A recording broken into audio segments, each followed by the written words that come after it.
Hi everyone, welcome back to another tutorial from Crazy Gamer. Today in this video I'm going to show you how to reset progress in Snake.io. To reset your progress in Snake.io, launch open the game on your device first.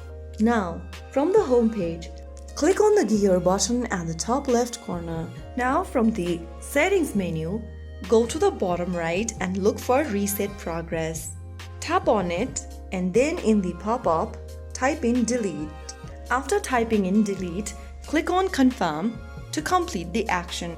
Remember that once you reset your game data, the progress cannot be undone, so be sure you want this. After clicking confirm, you should now be restarting fresh with no unlocked skin or progress from before. So that's how you easily reset your progress on Snake.io. If you found the video helpful, don't forget to like, share and subscribe to our channel. I will see you again in the next episode. Thank you for watching.